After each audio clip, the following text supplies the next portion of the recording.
What's going on? Hey, everybody. Impromptu Friday night show. Just jumping on live, see who's on, and just talk about eBay and Amazon a little bit. And this transition, I guess I'm making, for lack of a better word. Hope you guys are having a great start to your weekend. It's Friday night here in the States. Not sure where you're tuning in from. And I don't know. I just thought I'd come hang out with you guys. We haven't done a show in like 4 or 5 days. Just crazy. But yeah, I just thought I would come on and talk, see what's up with you guys. It's kind of your show too. You have the floor. Kaaren is visiting relatives out of town. She'll be back tomorrow, so she's not here tonight, unfortunately. But maybe she'll join in. I don't know. It's a family member's graduation. You like it on top of the mountain. Yeah, it's a Pikes Peak shirt. So she went to Pikes Peak and all I got was this t-shirt, right? So hope you guys are doing well. Just wanted to talk about eBay and Amazon a little bit and some of the transitions I'm going through right now in my business, but also like opening up to you guys. You know, I thought this would be just kind of a Q&A, conversation, rap session, whatever. I am going to, just one programming note, I started making a list today. I'm going to reach out to a bunch of other content providers on YouTube and not necessarily resellers. So I'm going to reach out to some people that I think could bring some value to our community we have here. So I started making a list. I made a list of like what their channels were and what they talk about, what sort of keywords they sort of target, because that kind of tells you what their channel is supposed to be about. And these are people I don't even really know for the most part. I don't have any I haven't contacted any of them. I just started doing some search, but I thought it'd be kind of cool to do that. Hope you guys will be up for that, because I definitely want to get back to. I have gone way too long without having other people come on the channel. Truth be told, it's easier to do that than it is to just carry a whole show by yourself, or even me and Kaaren. I mean, it's just always easier when you have somebody else come on, because they have a whole new perspective. They've got their own content. They have the stuff that they're into that might be different than what you're into from a business standpoint. But I'm definitely going to reach out to these people because they all have most of them have some different niches and so on that they're into, but I think it'll be cool to sort of hear some different perspectives. I've always wanted this channel to be about being in business for yourself first, and reselling just happens to be a way to do it, but there's a lot of ways to do it. There's a lot of ways to, bring in income on your, on the side and so on. So I'm going to reach out to those people. Hold me accountable if I don't do it. I'm going to do it. I started making a spreadsheet of it. You know me. You know I got to have a spreadsheet. So that's in the works. And of course, I don't even know these people. So hopefully some of them will say yes. I'm sure they will, but we'll see. Question from Adam. What's up, Adam? Have you and Kaaren gotten your airfare tickets for the eBay Open? We have not. We bought the tickets for the event, but we were holding off on the airfare. A friend of ours is going too, and he said that he thought the fares were supposed to drop shortly or soon. I don't know if that's true or if that will happen. And I don't know if you've heard that or not, Adam. But so we're waiting to do that. I think we'll probably need to make a decision on that in the next week or two, no matter what, just to make sure we don't, get in a situation where we don't have a flight. That would suck. I don't think that'll happen. There's always a lot of flights to Las Vegas. Charlotte's airport is an international airport. It's a pretty busy airport, so it has a lot of flights, a lot of connectors. We looked at driving to Atlanta. We looked at driving to Greensboro.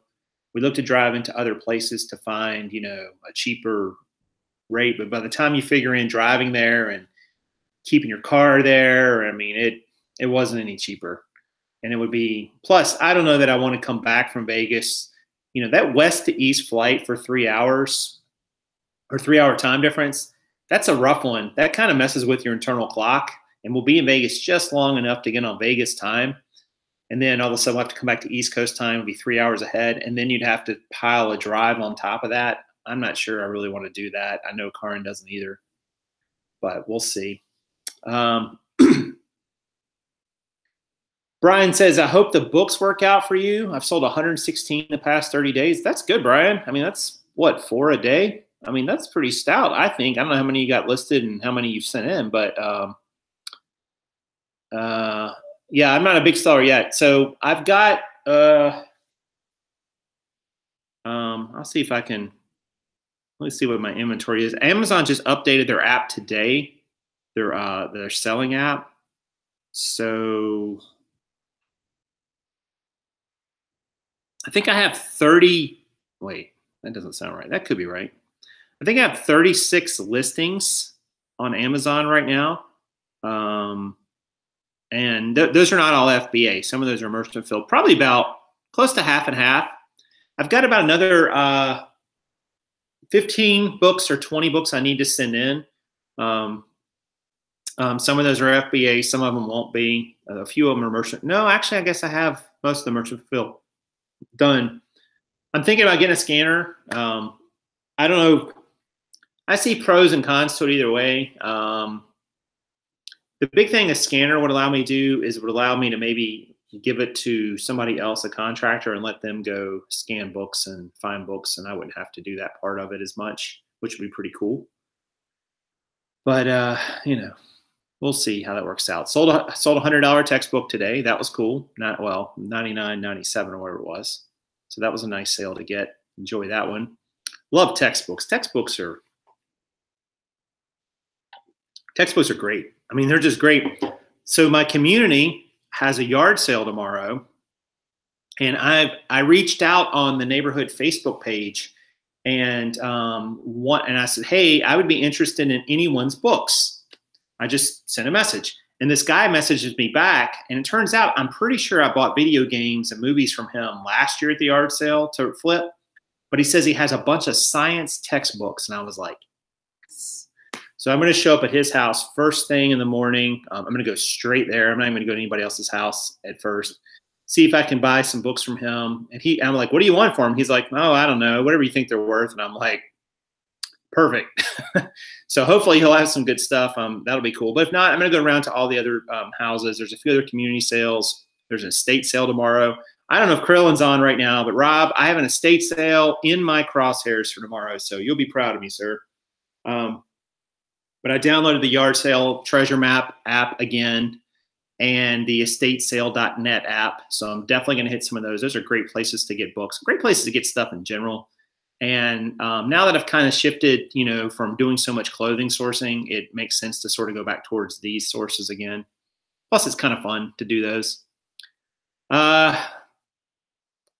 Give us some sales tips other than promotions. Ugh, our sales are slow. Yeah, Margarita, you know, that's a $64,000 question. You know, how do you get sales when they're slow? I would, if you've had things that have fallen out that have ended, I would relist and change your pricing. I would change your price on every single item, even if it's just moving at a penny or two. You could literally go in and do the bulk edit and say, hey, drop every price of these 30 items by 1 penny if you want. I would do that kind of to sometimes it resets the algorithm. We think we're not positive. Obviously, you can list some things too to help if you can. Maybe some things you've been having sitting around, and then like I've done, try to go out on a different platform. Just go explore, guys. Like, I don't know, life's too short to be stuck on one platform forever. Let's see. Adam's leaving at 8 a.m. Vegas time for the return trip. That's not a bad flight, Adam. The problem we kept running into is, so the eBay Open event runs kind of late Thursday night till at least 11 o'clock, maybe even later. So the red-eye flights were leaving at like 1:30 from the morning. It's like, then you have to stay up all night and you wouldn't get back here till late. And I'm like, man, that sucks. I really want to go to sleep. And then the next set of flights was like 6 a.m., which still ends up, you end up almost up all night, because by the time you go to sleep, you've got to wake right back up and go to the airport. So we're trying to find one that leaves around like 10 or 11 or 12 in the morning, but those are kind of the tougher ones to get. what's the best scanner for the books? That's a good question, Rafiki. I've started using this one called Scout IQ. I'm enjoying it. It looks like it's a very simple dashboard you can see. Let's see if I can get the angle of the light here. Sorry I don't have my light set up, guys. It's just realized I look very stark. Ooh, that messed around with the lighting a lot on the camera. Scout IQ is like 38 bucks a month, something like that. I like it because you can set up triggers so you can tell it, hey, I want to make this much per profit on this rank of books and this much, and then it rejects or accepts books when you scan them. So it's real simple. I like it so far. It's not perfect. There's no perfect scouting app. And, I think Caleb Roth, the guy who created it, the first to say, hey, it's not perfect. And there's been times where it's rejected ones that had like a high amount of FBA profit, but they were a high rank, or they had a lot of offers. So it was like tricky to think, well, is this really, not selling a lot? Is it really going to sell? So it's kind of tricky on some of these. Brian sold a book for 180 bucks. Nice. I'm assuming you did not pay anywhere near $180 for it.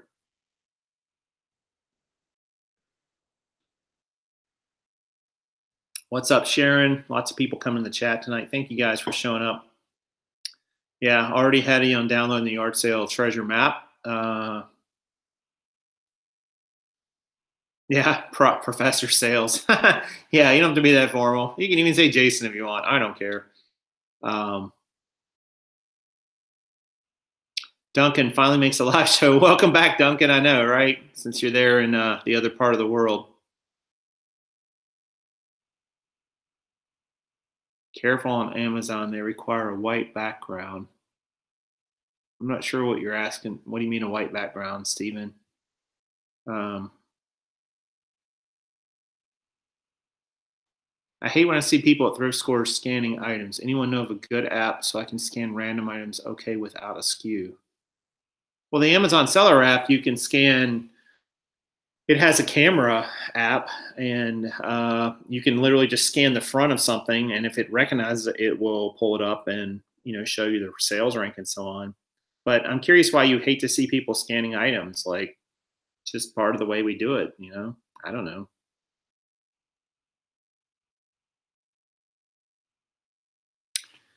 This is a good question Maria has. So when they say they have books and you ask how much they want from them, they reply, what are they worth? What is a good response? I have a neighborhood site I'd like to post on for textbooks. That's a good question, Maria. I would say that people at a yard sale, for the most part, are trying to get rid of things. And they're not there to pay retail, or they're not there to get retail prices for things. They don't want to go through the trouble, usually, of selling it on eBay or Amazon themselves. And if they do, then it's going to be very difficult for you to make a deal with that person. I would offer to buy multiple items. I would actually offer to buy them all. Even if you have to buy 50 books and you think maybe only 3 or 4 of them are good. But if you're going to do that, you want to get a really good price. So let's say you find 3 books of the 50, and they have 50 books, and you find 3 of them that, are pretty good. And maybe you can make, I don't know, if you can make 50 bucks profit on them, I'd want to try to get those 3 alone if I could. And if you could, I would offer to pay like $1 a book, honestly. I don't care what they are. And if they're textbooks, if they're textbooks and the people say, well, they're textbooks, this cost me a lot of money. It's like, I get that, but textbooks sometimes go out of style, like they put out a new edition. They've got one from like 2016, 2015. It might still sell on Amazon, but they probably don't know that. And honestly, you still need to get it at a cheap price. They're there to get rid of the item. The money is almost secondary for most people. And if it is the first thing they're worried about, you're going to struggle to make a deal with that sale. It would almost behoove you to move on. It's not like you have to buy it, be ready to walk away. But I always say to people, it's like, look, I will take all 3 of these or all 5 of these. And, whatever the price is. If it was textbooks, maybe you offer $5 a book. If you see that they're worth, 30 or something like that. I don't know. But it's just kind of a feel thing with how the person's going for, I just think you have to get them at a good deal, guys. Don't overpay for it. Like if you overpay for it on the front end, your profit's gone. And I know the person might be, but I paid $150 for this book and you want to give me $5 for it. It's like, yeah, I do. You know, and you can tell them you're a bookseller if you want and say, hey, and if they say, well, I'll just sell it myself. It's like, all right, great. Good luck. You know, let them do it. I mean, just, it's not hard feelings, it's just business. The pirate is out of town. She is with Ben, and they're visiting family in Georgia. So she'll actually be back tomorrow morning. She didn't even know what's going on until a show tonight. I didn't do a show this afternoon. My schedule this week has been just dumb, whole bunch of dumb. I'm confused as to where to send the books. Do I pay shipping, use my own label? Do they send me one? Well, I assume you're talking about Amazon FBA. Kyle. And basically what happens is you go in and you create what's called an FBA shipment. You can do it in Seller Central, or you can do any of these scanning, these inventory solutions. Like I've been using Acceler List. Inventory Lab's another good one out there. There's some other ones, but those two I'm familiar with. And basically what happens, you create an FBA shipment. That piece of software links up with your Amazon selling account, and it talks to Amazon, and you scan the books, you print out these little barcoded labels, they're called a FN SKU label, and you put those over the barcode, cover up the barcodes, and then you create a shipment. You create the batch and process it, and Amazon will tell you where to send it. Then Amazon allows you to buy the shipping at a very reduced rate to ship them, usually UPS, but I think they've started offering FedEx now too. And you ship them to one or maybe multiple distribution centers. You put them in a box. You don't really need to do anything too special to them. Put them in a box. You put the labels on them. Close up the box. Seal up the box. You print off a big shipping label, but it's actually 2 labels, and you take them to a UPS store. That's it. That's all you do. Amazon gets them in. You'll get emails saying, hey, they've received it. And then eventually you get an email saying that they've processed it and put it into your inventory, and you'll see that it's there. You'll need to put in pricing and condition and all that good stuff when you do it, although you can change it when it gets to Amazon as well. There's different ways to do that. It's up to you. But that's really all there is to it. You can print the label right through them, and you'll get it. They get a crazy reduced rate through UPS and FedEx. You won't be able to get as good a rate as you're on your own. And that's it. They keep them in their warehouse, and when it sells, they package it up, they ship it, they deal with the customer correspondence, and they take out all the fees, and they give you a disbursement every 2 weeks or whatever your schedule is. That's what most people's is. So there you go. That was a very down and dirty explanation of how FBA works, and I'm sure I left out some things. My apologies. Rob, what's up? I was talking about you earlier. Thank you so much for the super chat. Can't even get to books at my estate sales. Very competitive. Yeah, I'm curious what I'll run into tomorrow. The 2 estate sales I'm kind of looking at because they sort of make sense geographically. They didn't list books, but I feel like just from some of the other stuff they had listed, they have books. Maybe. I don't know. Maybe they don't. The yard sales, there's 2 community yard sales. My goal tomorrow is to hit 2 community yard sales, including my own community, which won't take long, and then hit these 2 estate sales. Process my orders, and then that'll be like at least a half a day. So we'll see what happens. I don't know what I'll find. I might, start making some contacts here in my neighborhood to get, books from people and so on. So hopefully that'll work out.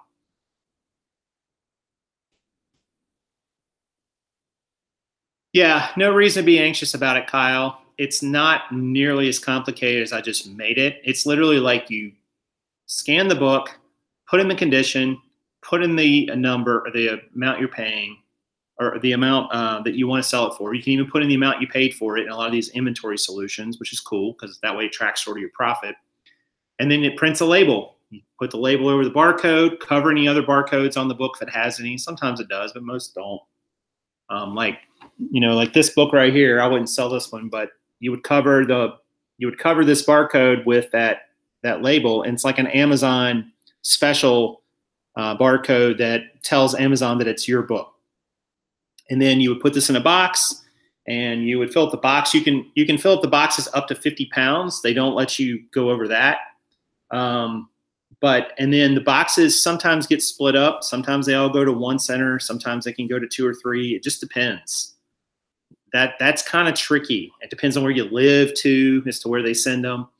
So you got to have a good supply of boxes around if you're going to be an Amazon FBA shipper. That's for sure, because you're going to have to send in, 5 books in this box and 13 books. The other day, I think I sent in like 19 books and it went to 3 different places, which kind of sucked.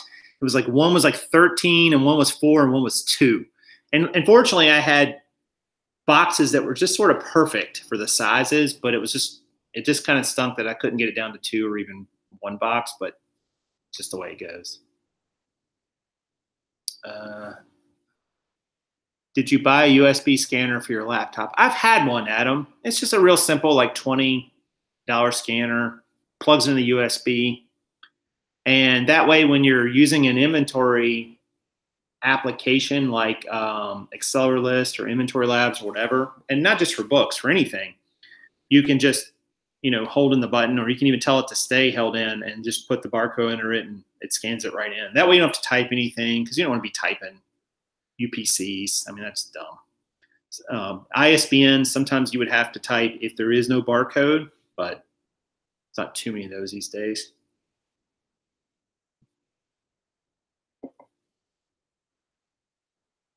I found a whole bunch in our public laundry room. Bootleg DVDs? Yeah, no. You can never sell anything that's counterfeit on any of these e-commerce platforms. You're actually, not only is it against their rules, depending on what it is, it's usually against federal law. So don't do that. Bad idea. Probably nothing much would happen to you if you happen to sell 1 or 2 here or there and you just didn't know any better. But if you were selling a whole bunch of them, they could come after you. You don't need that kind of trouble. So don't do that. Bad idea to sell bootleg or counterfeits, replicas that are not authorized of anything. Not a good idea for lots of reasons. Look for original genealogy books, real old ones. I got one from the 30s worth $1,000. Woo! Dang, Duncan, that is crazy.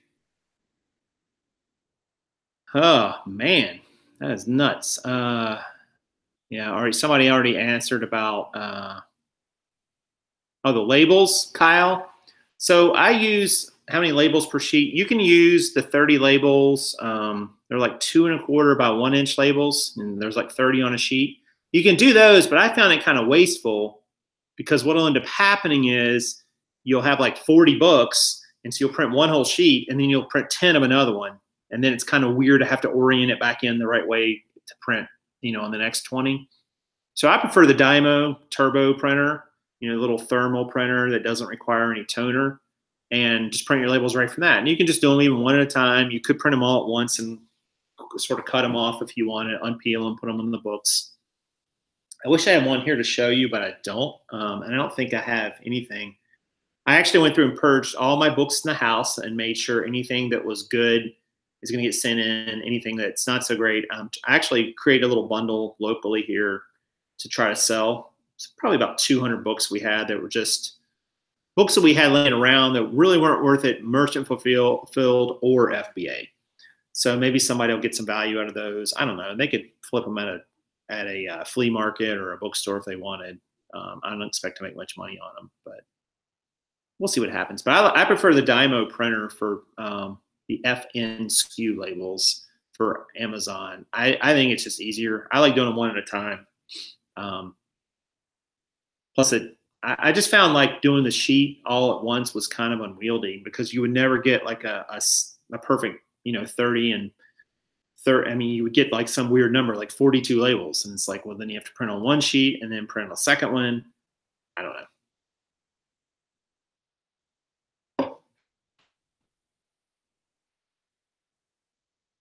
Let's see. An FBA box can weigh over 50 pounds, but contain only 1 item. Yes, you are correct, Beer Picker. But it's unlikely that's going to be a book that would weigh over 50 pounds. That would be quite the book. But So yes, that is true. Can contain more than one item, but all this is on Amazon Seller Central too. Amazon does a pretty good job of telling you how to sell online. But FBA is not that complicated. I mean, it's not that complicated. I mean, if you are creating some sort of labeling system for your eBay inventory, you effectively are doing everything that you would do for an FBA label or an FBA shipment because it's very similar, but you're not having to take photos for the most part because you're listing against an ASIN.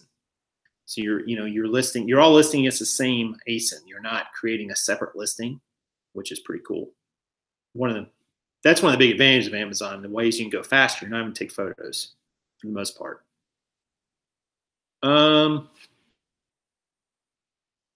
Any pirate books? How to deal with pirates? You just love them. That's all you can do with them. The only pirate that I know. I bought Rafiki. I have no idea, but this is an interesting question. I bought a Honda CD radio dated October 1998. What is the more value, older or newer car radios? I don't know. That's a great question. I have no idea. I don't know if there's value in radios or not. Maybe somebody watching would know. Is there value in older CD, AM, FM radios with CD players in them? I have no idea. Like, I'm assuming it's a brand name, that radio, though. It's probably not Honda brand. It's probably a specific brand, but I don't know. Yes, FBA does have storage fees too, Kyle. That is something. That's a great point, Stephen.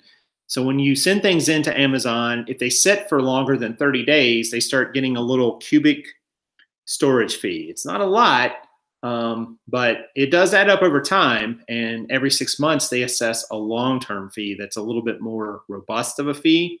So when you start thinking about something sitting there a while, you want to make sure that you're sending in things that are reasonably likely to sell in a fairly short time frame. You don't want them sitting there months and months and months and months and years even, because you're gonna pay a lot of fees and to eat up all your profit because they're warehousing them for you. That's if you took them to a local place and warehoused your inventory, they would charge you every month, for that inventory. Amazon's no different. I mean, they're charging you a warehousing fee. So.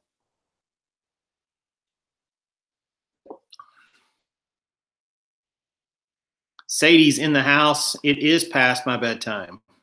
Do I look tired? I feel a little tired, actually. I've been waking up at like 6 a.m. every day for the past 4 or 5 days. I usually wake up about 30 minutes later than that, but I don't know. Lately, it's just been 6 a.m. Stupid birds outside singing, driving me crazy. They start at like 4:45, I think, sometimes, and by like 6 a.m., they usually wake me up. Prof, I'm taking biz to the next level. I'm renting space. Good for you, Rob. Man, that's awesome. Renting space is like a huge step, I think, and I think it puts a lot of accountability around your business. We're going to have some announcements about all that stuff in the future. I won't even say the near future, but in the future. I can't say too much of it right now because it's sort of up in the air a little bit, but we'll fill you guys in on that in the coming weeks and so on, and that'll be interesting in its own. So there's always an evolution going on, and but I don't want to go into it too much, but it'll be oh man.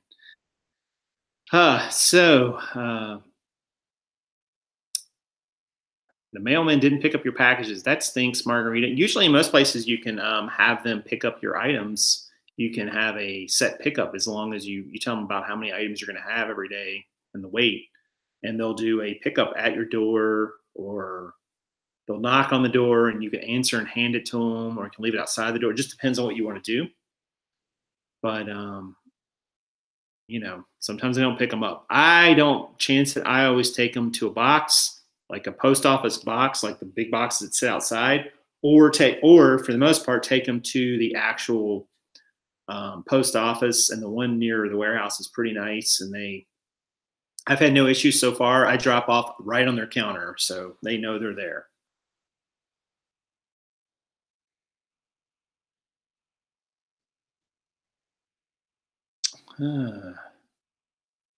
How many listings do you have up nowadays? Are you still heavily listing on eBay or moving to Amazon?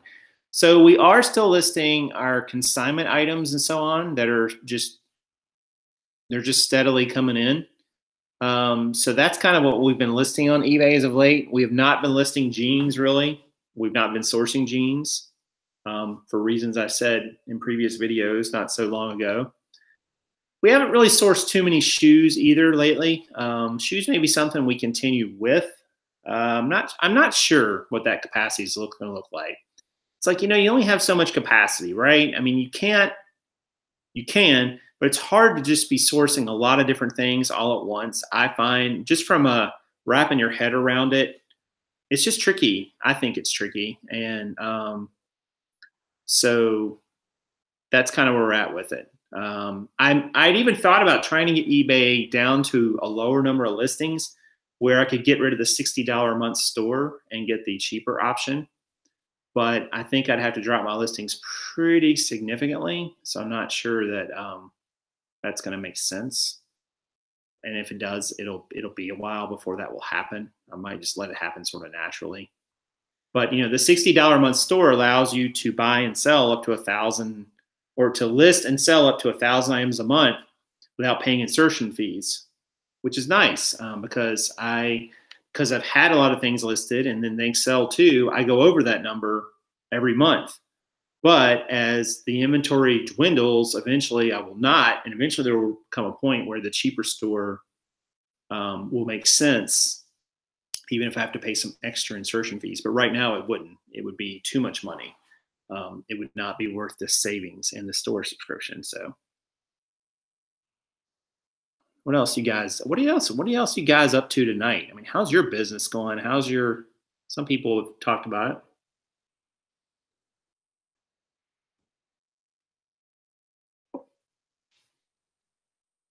My post office workers are casual employees. I'd be afraid to leave anything for pickup. Yeah, that's a little different. I love my post office. Make it a policy, stay on a first name basis. Yeah, guys, I mean, they've got your packages in their clutches. I don't know if that's the right word. So it doesn't hurt to be nice to them. It doesn't hurt to always be appreciative because, you want them to take care of your stuff and get stuff sent out.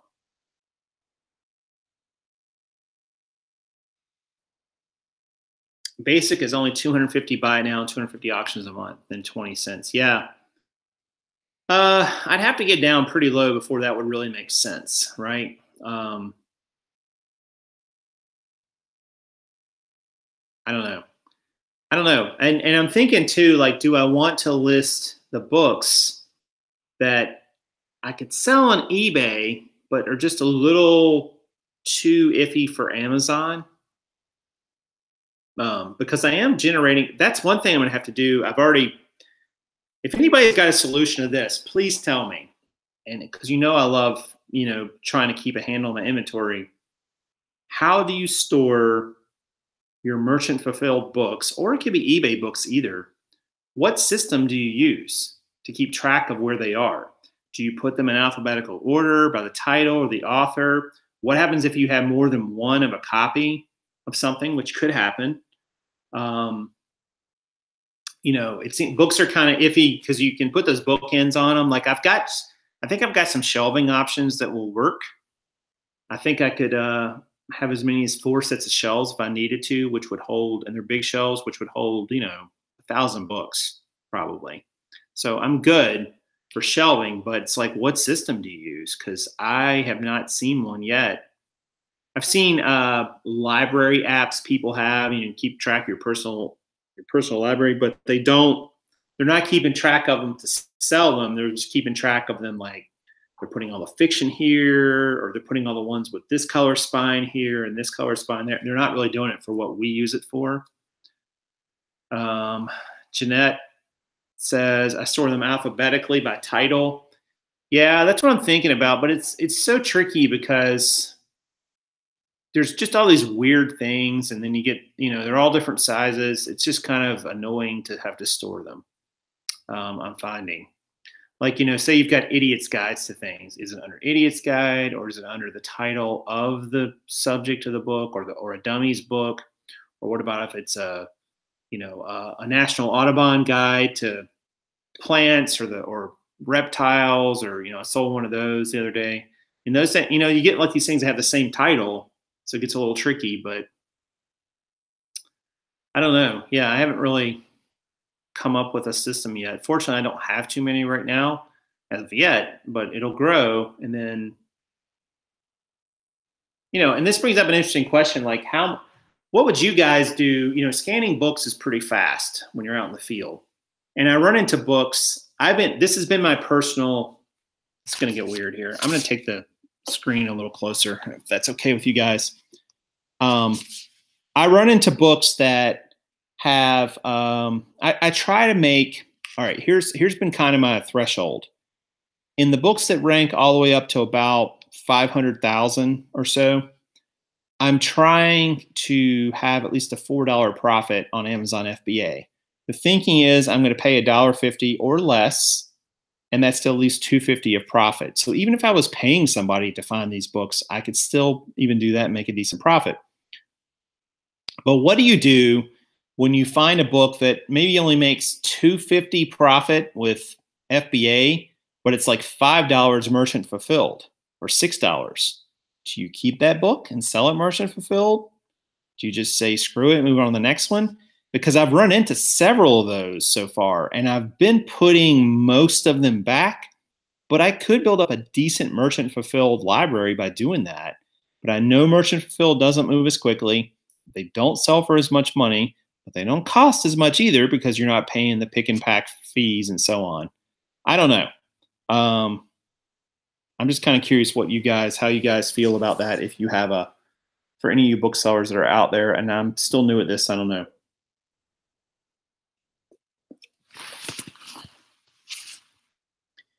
Margarita, you can sell undergarments or swimsuits pre-owned or new without tags as long as they're clean. They just have to be clean. That's what eBay says.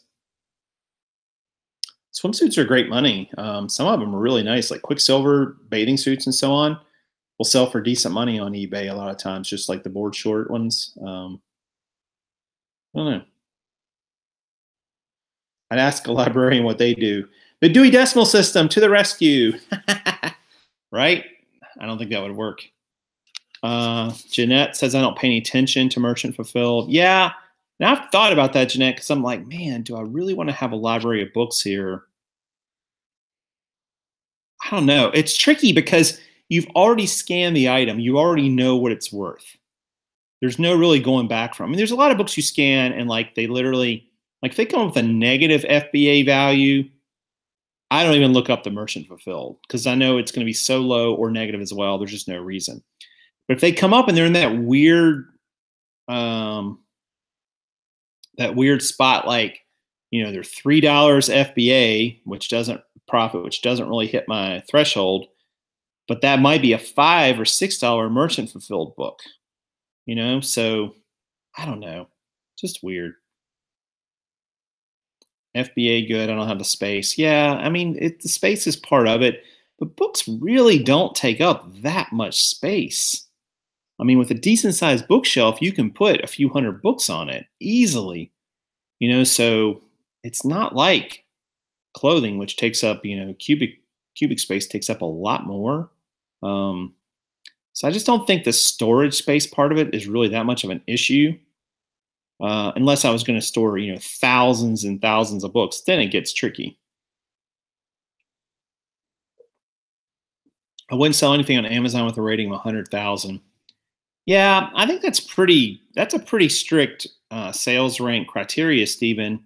And from what I've learned already, that could be so misleading because you can scan a book and it could come in at 90,000 because it just sold. But it could have been all the way up to, 200,000 or 300,000 before that, just depending on, their algorithm. So it's a little tricky to say I'm only going to sell at this level. I get like why you're saying that, because if it's really a high sales rank, it just isn't going to move many within a given time frame, and you're going to sit on a long time.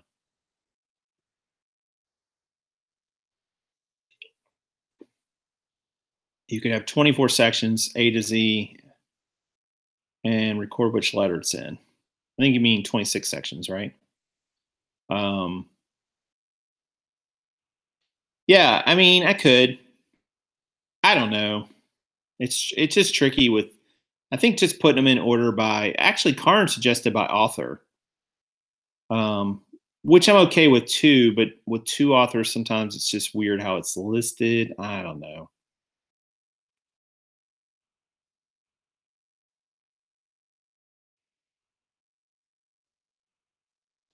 One tip I heard with books is to not scan old color tags at Goodwill because competition is so intense. What do you mean by old color tags? Like we don't here in Charlotte, we don't have color tags on books. I don't think that I've ever noticed, but maybe I just haven't seen it. So if you put if you have the Audubon Society for North American Birds Volume 3, and decide to put it under B for whatever reason, you'll know immediately how to find it. Yeah, I see what you're. Oh, I see what you're saying there, Howie Bus. Yeah, birds. That's interesting. Hmm. Yeah, I mean, I'll figure it out. I don't know. Just you run into the same issue when you sell something like jeans too, because they all look the same. So you've got to literally give them all a number. I really don't want to put a sticker on a book. It's just annoying. And it's just one more thing to take off, or the buyer gets it and they're like, oh, the sticker's on, I can't get it off. And it left a big spot, or it ripped off the cover, or who knows.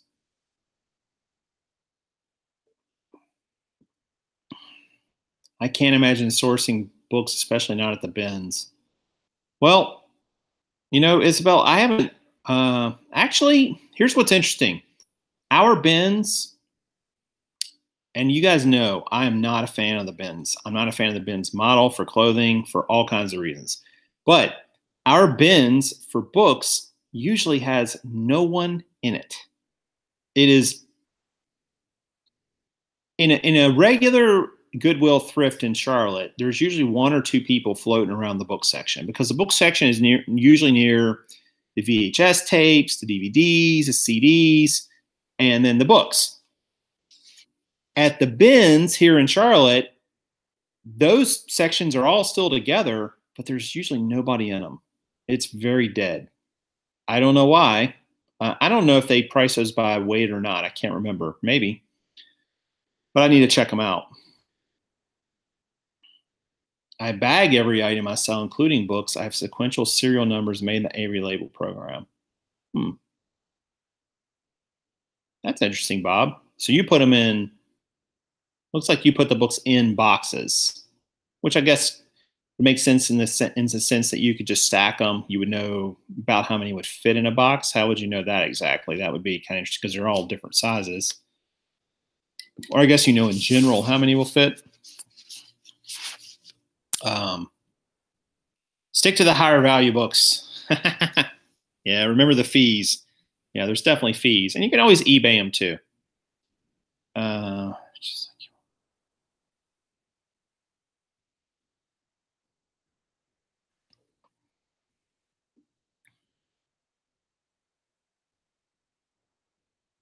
hate the bins, but some folks do well.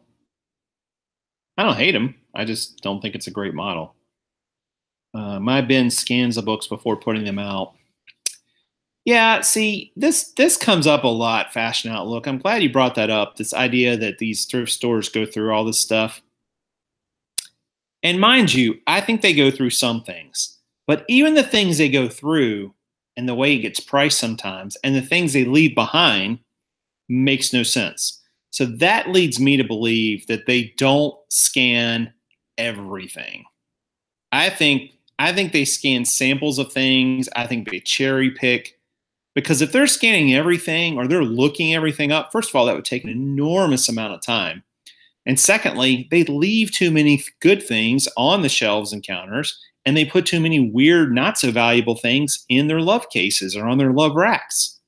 It doesn't make any sense. Like, if they're really going through this to try to figure out prices, I mean, I've seen them put the most generic jeans on a love rack in a Goodwill and say, hey, $25 for these pair of,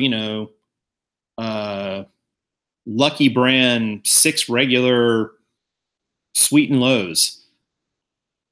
Okay, but that's not really worth $25. Like, I don't know where you got that from. Like, you could sell it for that much, maybe. And it was worth more than that new, but why did you put that there with, diesel jeans as well? And, I mean, like, they're not the same. I don't know. It's just the weirdest thing ever, the way they try to figure out what's valuable and what's not. Sorry, I got too uncomfortable sitting like that.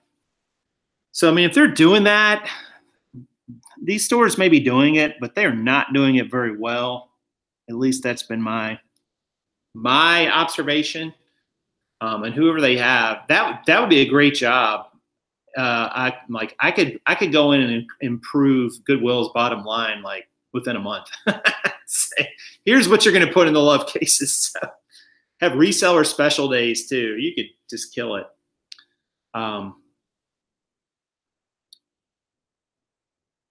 Shame on you for missing the expurgated version Monty Python reference. I thought that might be that, but I don't remember the exact reference to it. I'm sorry. Sorry, I just a little off my game tonight. The shoe mafia at the bins. There is a shoe mafia at the bins, Adam. You're exactly right. And man, they go hard. They don't play around.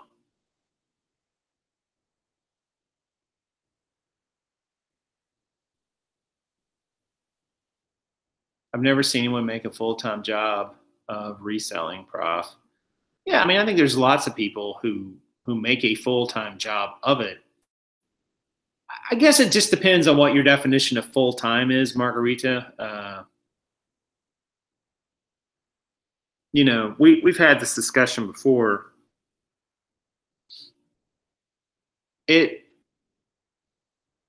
There's plenty of people who have a full-time job. Like I know people who net six-figure incomes with reselling. I don't know any on eBay, and there are some. Don't get me wrong, but I don't personally know any. But I do know some from Amazon and some from other businesses that are sort of tangential to reselling and so on. But there's plenty of people who can make, $50,000 a year net selling on eBay. It's just a lot of work, I mean, it's a lot of work you got to put in, especially depending on what your model is. So is it worth it? That's really what you got to ask yourself the question. It's not just how much you make, it's what you got to do to make that money. So even if it's full-time income, what do you got to sacrifice to get it? That's the bigger question, I think, for a lot of people. Places like Goodwill do make a lot of mistakes. Yeah. Someone left their 6-month-old baby in a store. Oy vey. Well, Goodwill thinks all new with tag jeans are valuable. Yeah, it's funny. You're right, Connie, but yet I have a pair of Miss Me's new with tags over there I found for $1 in a store in Columbia. So go figure. There's no rhyme or reason to it. I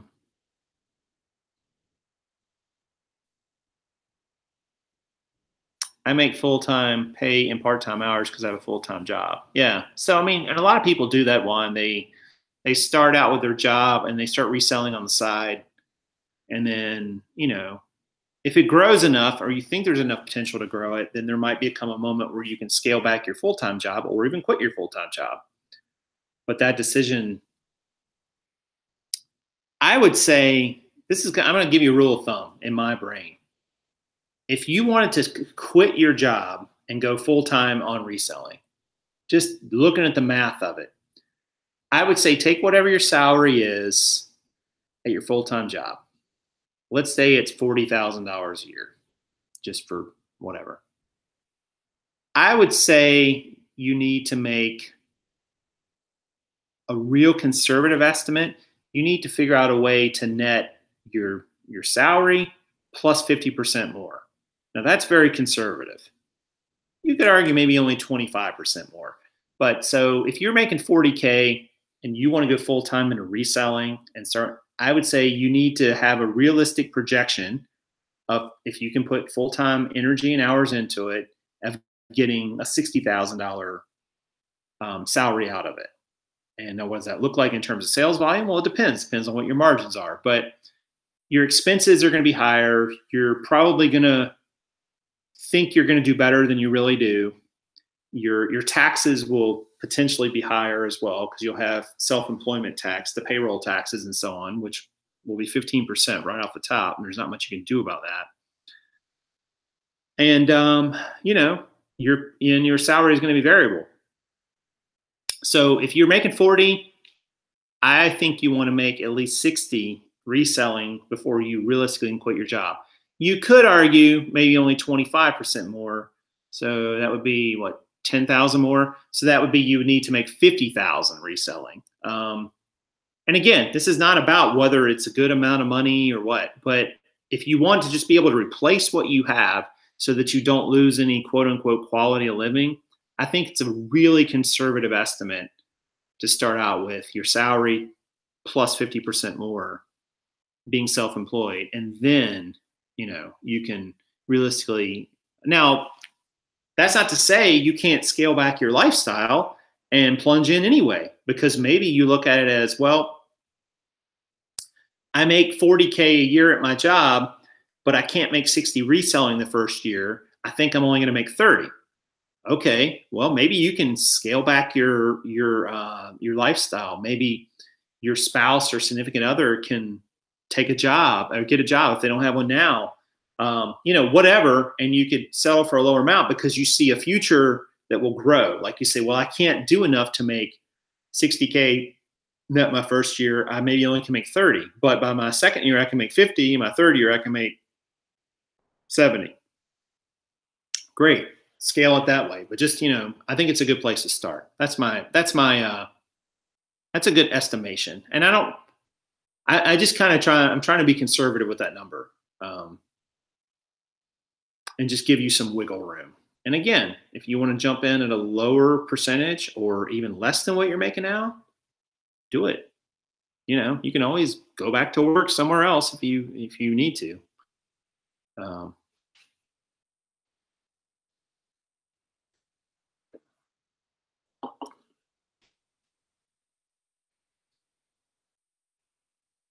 Not bad. Yeah, thanks.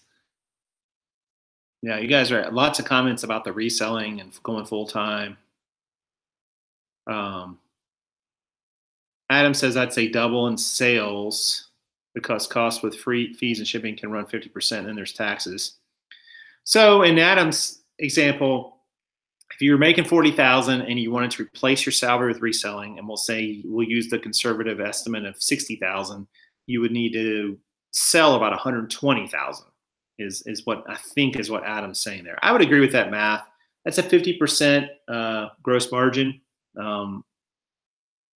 Your salary is an expense of the business, and so you're going to pay that out to yourself. Depending on how you set your business up, a lot of the money from the business is going to flow through to you, and that's fine. So yeah, that's probably reasonable. And to do 120,000 in sales on eBay is not inconsequential. I mean, it's $10,000 a month. It's a lot of sales. I mean, if you're selling low dollar items, I mean, I don't know how you do it. Like if your average selling price is $15 and you want to sell 10K a month in sales, and net $750 on each sales, there's 50%. What does that work out to? I don't have my calculator up. Yeah. So if let's say you want to do 120K in sales, 10K a month, but you're only doing an average sale price of $15, that's 667 units a month you got to sell. 22 items a day at $15 average selling price. I mean, not impossible. Plenty of people do it, but most of the people who do it have help. And so they're making even less technically because they're paying for those people's time and help too. So now if you start raising that average selling price, let's say that you need to gross $10,000 a month in sales to make 60K in salary. but your average selling price is $20. Now you got to sell 500 items a month, which is 17 units a day. Still very robust sales. But now let's take it up to 100 or to $30 average selling price. You got to sell 333 items in a month or 11 units a day. That is much more manageable. So as that average selling price goes up, the amount you have to sell goes down. The number of items, which means the number of items you need to source and list and so on, goes down too. So because you just run out of time, guys. Like, I don't know how you would. I can't think of a way that one person, could start a business on eBay selling $15 items that were one-offs. I don't mean quantity items. And sell 667 of them a month. Like, how, I mean, at $15 average selling price, I don't know how you would do that. I mean, I really don't. Like, I don't know how you do it. I just don't know how you do it. To start, I just don't know how you'd even get to that number. Like that would require a huge amount of listings and so on.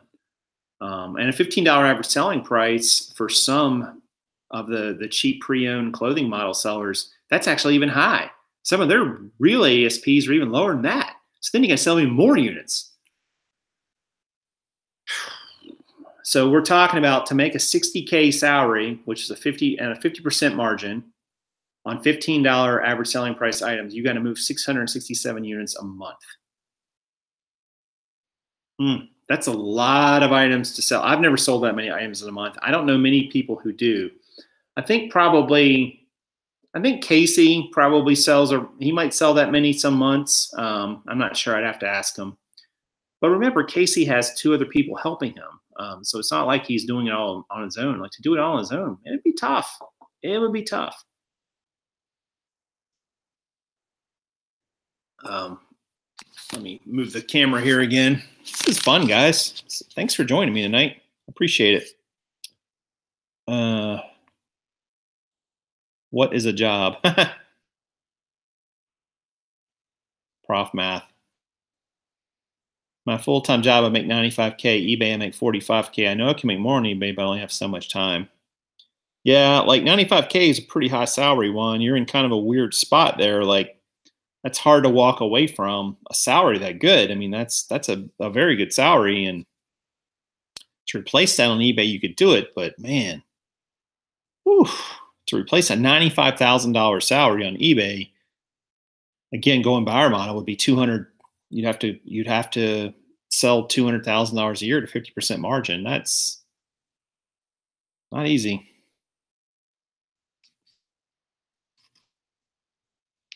Wow, you're extreme. That's crazy. You moved your ASP up from 1850 to 4860. That is a big jump. And you think about that, like in your example, if your average selling price was 1850 and now it's 4860, it's 3 times. Roughly about 3 times, right? Actually, about 2.5 times, I guess. So you only have to sell you only have to sell about 40% as many items either. So you don't have to sell as much. You don't have to source as much. You don't have to list as much. You think we have to figure out sales tax now? I don't. I don't think that's gonna, and it's not gonna be a big deal. If we have to start paying it, you'll just, I mean, there's already software out there that allows you to have Nexus in other states and figure it out for you. And there will be more of those if that ends up being the case, and you'll just choose one and use it. And it'll be a cost of doing business. I don't know. It's a pain in the butt, but it is what it is. Rockstar is only showing 816 sold on eBay. So if he's showing 816 in 90 days, so he's selling about what, 9 a day. So yeah, so he's a far cry away from the 22. I mean, to sell 667 items in a month is a lot of items, guys. If they're all one-offs, man, that is a lot of items. Like, I think you'd have to have, I don't know. You'd have to have thousands of items listed, I would think. But I don't know. Red Neckerson, thank you so much for the super chat, sir. The $1.70, I love that so much.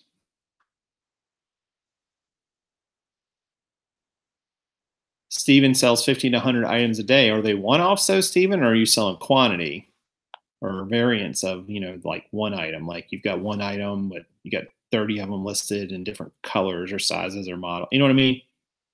I was saying one-offs, like the way so many people get started is with one-offs from like the bins or thrifts or state sales or yard sales.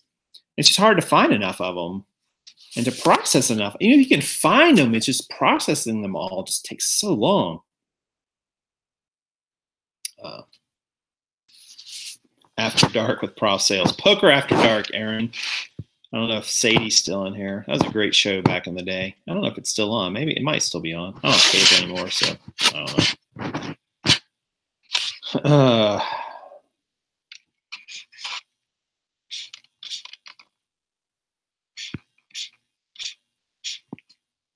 What's the show? Oh, I missed one of those. The Flying Circus. Oh, yeah, Monty Python's Flying Circus. That's right. That's a great one. Check that out, guy. Monty Python's Flying Circus. If you like British humor, and if you like Monty Python, which I do, it was just pure silliness for sure. But enjoyed it back in the day. Haven't watched them in a long time. It takes 10,000 items, sir. Woo, man, that's a lot of items listed, Stephen. Better you than me.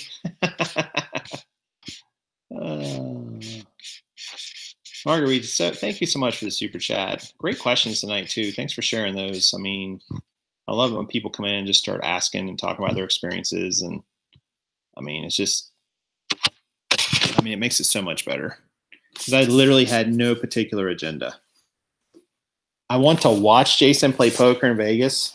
I don't know if I'll play poker in Vegas or not. I can't promise that because it's going to be a full schedule. I just don't know when I'd really have time to play, honestly. And I am very rusty. I have not played I haven't played for money in probably a couple years. Not that, I don't know, playing for money or not playing for money is not really, I don't think it's that different, but it's a little different. But watching other people play poker when you can't see their hole cards is incredibly boring. Just so you know. I hate watching other people play poker, and I love poker, but I don't like watching other people play it. It's really boring. It's like there's nothing to see. There's nothing to do. It's just a whole bunch of nothing. Playing a $50 double up right now.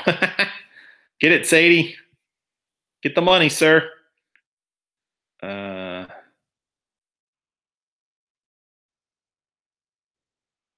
Casey has like 8 items on Poshmark now. Yeah, is he selling on Poshmark? I didn't even know that he was. I haven't talked to him in like probably a week or two. Need to catch up with him. I'm pretty sure he's going to Vegas. I've actually never met Casey in person. I mean, we've done shows and talked offline several times, but I haven't met him in person yet. So hopefully I'll meet him there in Vegas. If not, in Austin in June, the Green Room event.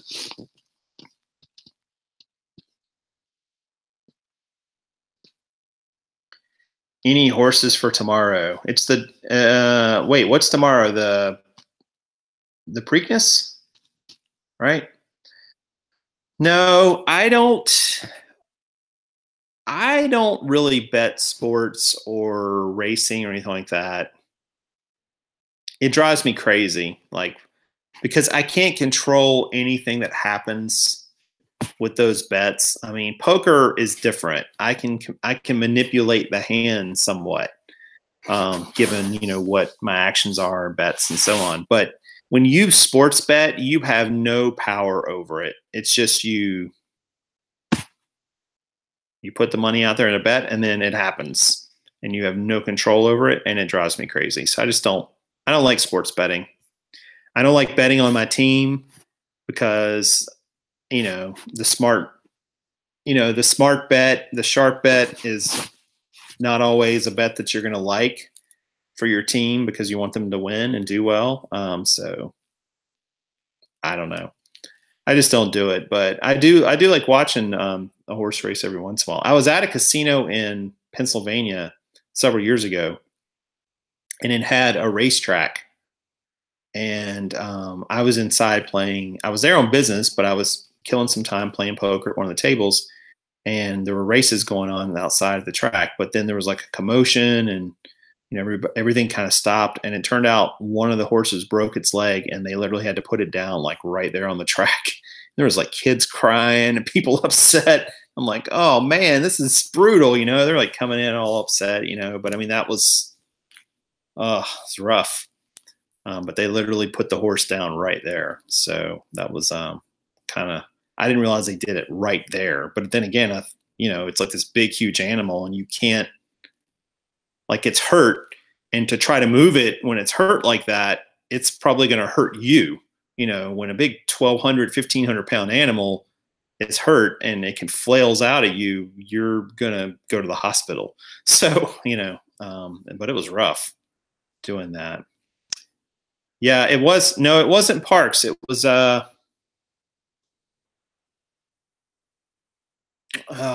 gosh, what's it called?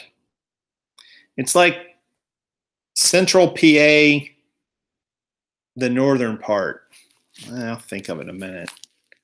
I think it was a Harris casino. Harris Chester, maybe. It might have been Chester. I don't remember. That sounds right. But it was a beautiful drive through the countryside of Pennsylvania to it. Let me tell you this. I don't really want to live in Pennsylvania because it's too far north. I have a rule. But that drive through Amish country and the rolling hills through the center of Pennsylvania is beautiful. It is amazing.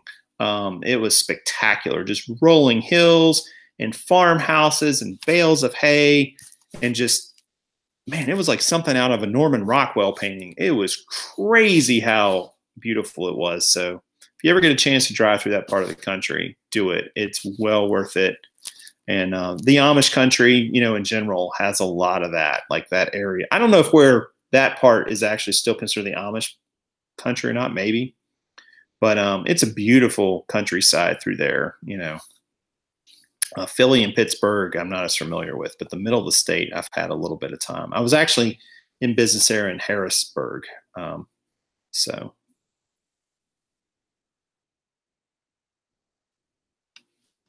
Oh, not Chester.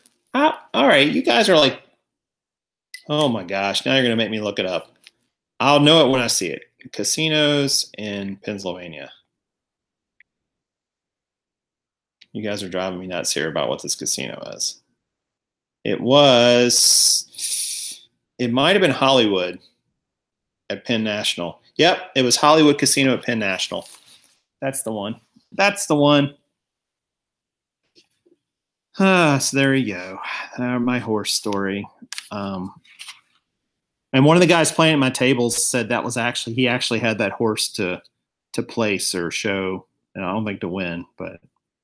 And I was like, I don't know if he's telling the truth or not, but I think he was telling the truth. And I was like, not only did your horse not win, they literally had to kill it because it got hurt.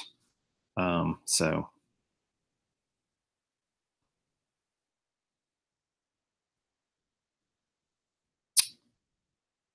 Yeah, driving. Yeah, Sharon says driving through Pittsburgh, Pennsylvania is beautiful. It really is. Like go in well, I think it'd be cool even in the snow too, like in the winter, probably those rolling hills and snow. Because what I found that was so interesting through that part of Pennsylvania, guys, I know this has nothing to do with Amazon or eBay, but there were very few trees. So it was literally just rolling hills and roads. There was big, wide open areas of fields and farms and so on. It was really cool. Just kind of different. Like it just wasn't a lot of trees through that area. So you could really see, a good distance, across the landscape. Really nice.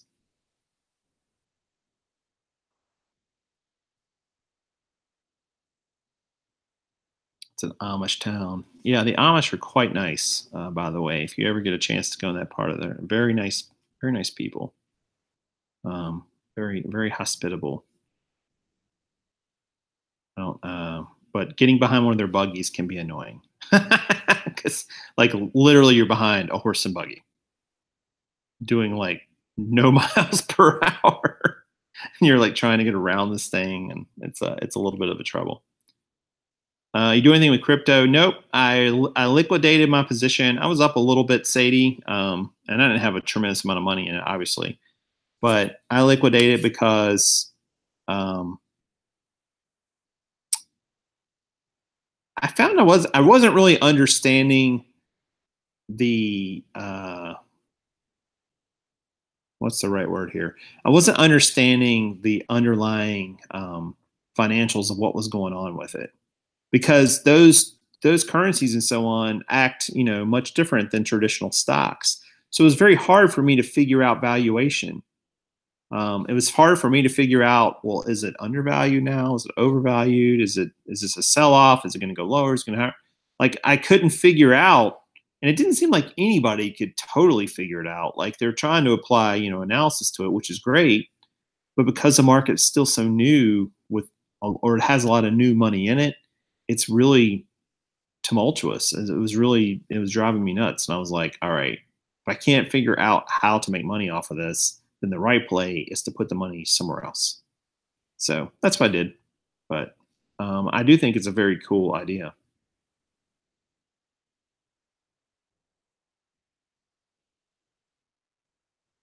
And Facebook's having their own crypto. Wow, that is crazy.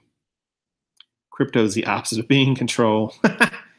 I think it's just I think there's two separate things here, though. Like, there's the speculation and the investment side of it, but then there's also the actual idea of a separate currency not tied to a country or a specific financial system, and that I think has a lot of merit. But I don't know. People are talking about it's annoying to follow the Amish on their buggies. Yes, it is, but they're just such nice people that I don't know. It didn't really bother me. It only happened a couple times. Um, but are any of you other guys like moved? Have you made a move from eBay to Amazon or Amazon to eBay? And what's that been like for you? Because, I mean, I don't know I don't know how this is all gonna play out, but I'm definitely, like I mentioned, I'm gonna be moving away from the pre-owned clothing on eBay and moving towards more just the consignment stuff and some select new items as well. And then, filling in Amazon over on the other side with books, at least to start with. And that can be other things too. I just think that,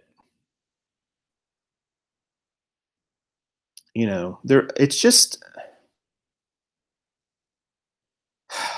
I don't know. I mean, you guys all have different reasons for why you're doing this. We all do, right? They're all kind of variations of a few things, but we all have slightly different reasons. And I've just found that I want to build a business that can operate without me, but also provide me, what I need from it. And then I don't want to build a business that doesn't require all this massive amount of time and energy from me, because I don't know, A, I don't know how long I'll have to do that. And B, I want to do other things with life. Like, I think you should go into business so that you can build something. Let me back up. I don't understand the mindset that a lot of people have where they say, I want to go in and build this huge business and work my butt off and spend every hour developing and building it up to something. And then they kind of stop with that comment. But I think the second part of that comment is really speaks to reason. Like, don't you want to build something so that you can eventually cut away from it and spend time with the people doing the thing and the people that you care about doing the things that you really like to do? And maybe what you really like to do is quote unquote build said business. But I don't understand why I want to build a business and make a lot of money so I can spend even more time building the business to make even more money. Well, isn't the point of making the money so that you can have the time to go do other things that aren't related to making the money? I always thought that was the objective, like, not to just pile more and more work on yourself for money's sake. But I know a lot of people get into it for that, and they think, I'm just gonna keep going so I can make even more and more and more. And I'm like, to what end? Like, what's the end game here? And I'm in a different place in my life than some people. I'm not in my 20s or something where I'm really that worried about that crap. I just look at it as like, I want to build something that can operate outside of me and then provide for me, where I don't have to micromanage every little aspect of it. And I think models like pre-owned clothing, for instance, on eBay, it's very difficult to ever get to that point. It would be very difficult to take yourself out of the business completely if that is your model. Um, so that was just kind of the way I looked at it. I was like, it's gonna be hard to do that. But I don't know. You guys might have different opinions on it, and I respect anybody's opinion on it. I guess that's just the way I'm looking at it. And I'm not saying you can't build a model on eBay to do that. You can, I think, with other types of models, but I think Amazon allows you to do it a little bit simpler and a little bit at scale faster. But Connie, you just summarized what I said. Then that took like 3 minutes to say, and you did it like in one sentence. Connie said, "Unfortunately, with selling clothes, it seems you can build a business but never walk away." I tend to agree with that statement. You're all over it. You're all over it. FBA would be the only way to cut yourself out of it unless you can trust a buyer, a manager, a worker to do it all. Well, I mean, I think eventually you have to trust other people if you want to scale your business. Whether you want to have employees or managers or partners or whatever you're doing, you just run out of time. Your time is finite. And maybe you can get to enough with just your effort, and that's fine. But a lot of people can't, and a lot of business models you can't. And I don't think with clothing you can pre-owned clothing, especially. I don't think you could ever totally do it.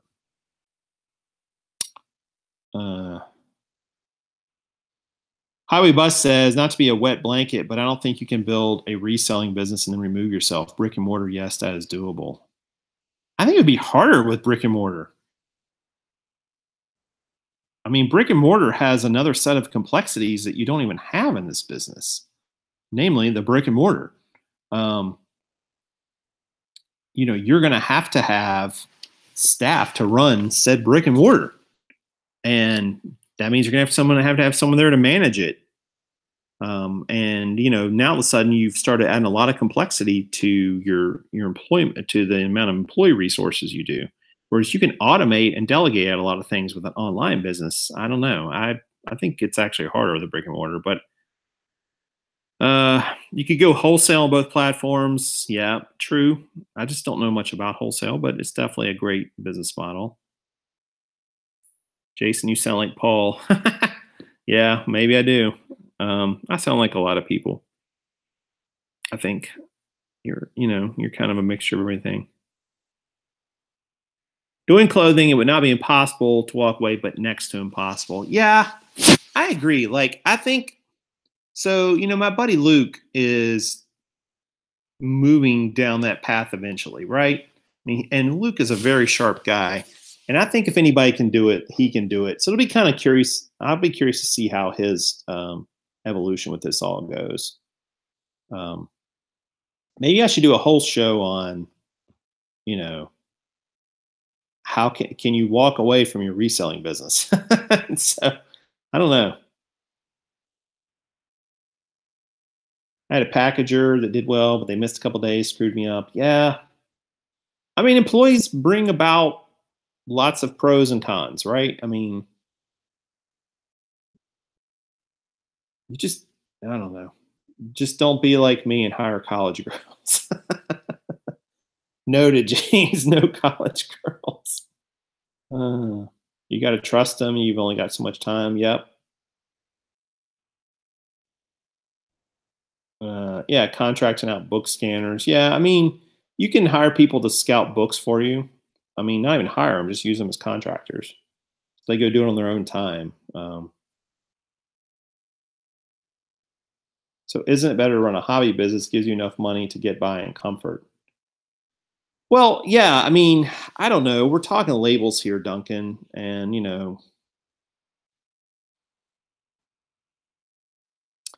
it's kind of tricky to really narrow this down to what it is, what type of business you really are going to run. And I think for a lot of people, it's just, it's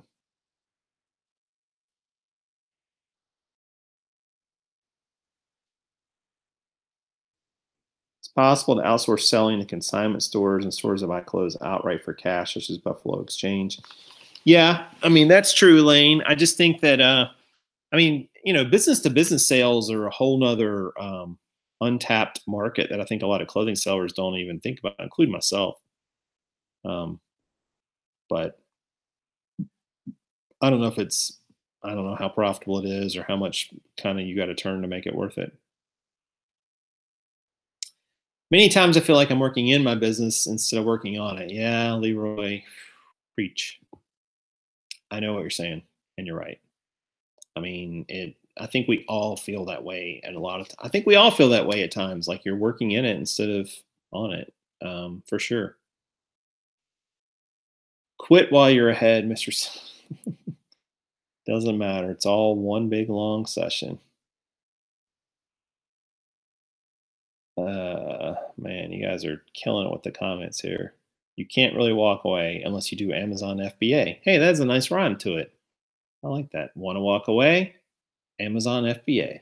There we go. Uh, is it 11 a.m.? What are you talking about, Zerk? Skip. Yeah, it's almost 11 here in the East. I got to get off here. I don't know. I didn't mean to be on here this long. How long have we been going? I don't even know. Josh. It's going to be like the longest show ever. Started streaming an hour ago. Oh, boy. Sorry. I had no idea. Yeah, I'm definitely getting sleepy. I'm gonna have to go. I have to be up early for yard sales. I don't know what you guys are doing. Bonafide in the house. What's up, Chris? I know you're probably hitting yard sales tomorrow too, down in Austin Way. I will see you soon, sir. Just about a month's time. Uh, what book scanner would you recommend for Jason? I have a Wasp. What's a Wasp? I don't know what that is. I was looking at the Opticon and KDCs. They're not cheap. They're like 150 bucks, but they work. And they're a little more concealable than a phone, and plus they're oriented different. The phone, you kind of have to, the barcode scanner on these scouting apps or even the Amazon seller app, whatever you're using, it takes time to focus. Whereas these barcode scanners go like instantly. Like you can really fly through books with them. I mean, way faster than you can use on your phone. Like it's not even close. So that alone might be worth it. And if you're giving it to somebody else to go out, I mean, their key play here is to scan volume, right? Because if they scan enough books, they're going to find books that meet the criteria. So they need to be able to go fast. So what I was thinking about doing is getting the scanner, but letting a contractor use it. Because I've actually got somebody in mind who I know would do it and probably do fine with it. And they want to get into selling on Amazon anyway, so this will be a way for them kind of to learn. And I'll get some books out of some inventory. Their contract at where they work just ended, so they could use a few bucks in their pocket too. And plus, they'll learn something about Amazon and so on. And they won't do it forever, and that's fine. And I don't think they'll be a bookseller either. And if they do, it'll be great. So maybe I'll do that. Vacation, Austin soon. Yeah, right. Maybe I should move to like the middle of the country. That'd be cheaper for Amazon, right? To ship stuff. Somebody was talking about that the other day. Use a scanner for retail arbitrage. I could do that too, Aaron. That's a good point. One of the things about the Scout IQ app I like is if you're in live mode, you can use it to scan anything for Amazon. It will pull it up, but it doesn't set triggers for it. It only sets triggers for books and things like that. So, and you have to be in live mode, so you have to have an internet connection. Ooh, excuse me. If you supply equipment, they are an employee. it's kind of iffy here in North Carolina, Skip. I know what you're saying. I can say, look, I can supply this to you. I can actually lease it to them.